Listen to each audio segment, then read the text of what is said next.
Hi there, it's Jen from modernmedicinelady.com and the Empathic Woman System. And the word of the day is fatigue. And I choose this word because I'm tired.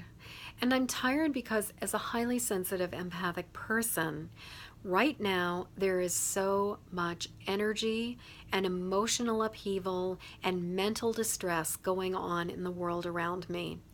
And I am sensitive to that. I can pick it up really easily. And normally, sort of during the regular sort of climate of the world, it's kind of like having a house, you know? I'm fairly well insulated at this point. I'm fairly well protected. I do a pretty good job sort of keeping my center and not getting pulled into the emotional whirlpools around me. But right now, it's almost like we have like a tornado or a hurricane that is blowing through. And if I was the house, I'd be feeling my windows rattling, I'd feel the walls shaking, I'd feel the floor rumbling beneath me.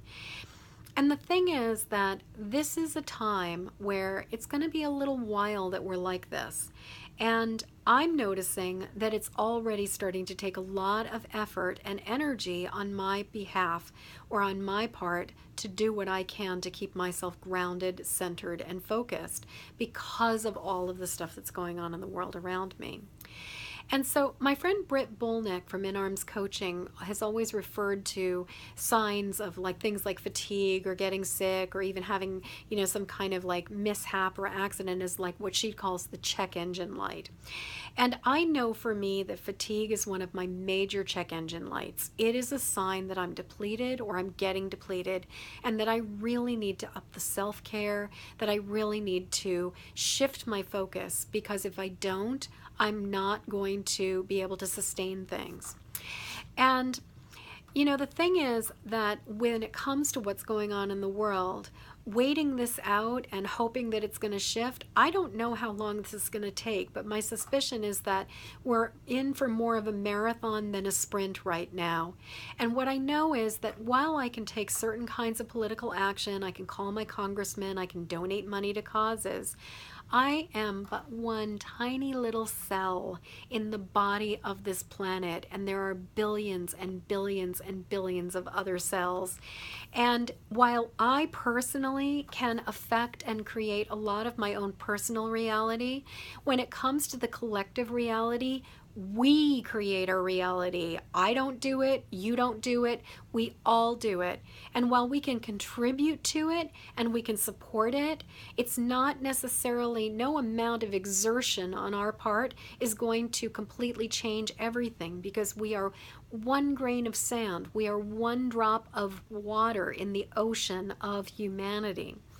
And so what I know is that I do have the ability to focus on what I can change within myself. And right now, that's about increasing the self-care, which means drinking plenty of water, taking flower essences, making sure that I put some rescue remedy in my water, as well as some other essences that are good for just staying calm and staying hopeful and staying compassionate and loving. Like Holly, for example, by Bach is a good one for keeping our hearts open.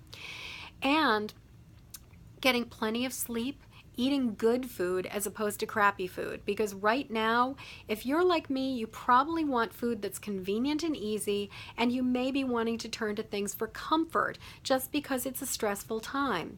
But the thing is, comfort food right now is not going to do us much good, because what it's probably going to do is actually cause us to feel good for a moment and then basically make us feel a little bit more lousy later, because not great food affects our mood, it affects our energy, it affects our ability to focus. And so I think it's really important to be eating food that enhances our vibration right now, that makes us feel better about ourselves, and also just gives our body energy as opposed to depletes energy. So sleep, water, food, as well as quiet time and stepping away from the stuff that is triggering and is aggravating, and making sure that the relationships and the people that I'm spending the most amount of time with are the ones that nurture me and nourish me, and where there's reciprocity and there's support and love, as opposed to a place where I'm just giving and giving and giving.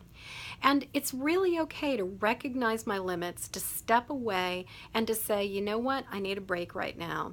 Because as I said before, this is kind of a marathon, not a sprint. And it means pausing, taking time, and doing what we need to do to take care of ourselves so that we can get through this process and hold our center, find our way back to calmness, and find our way through this so that we can ultimately keep our integrity and keep our core in the midst of whatever it is that's going on in the world around us.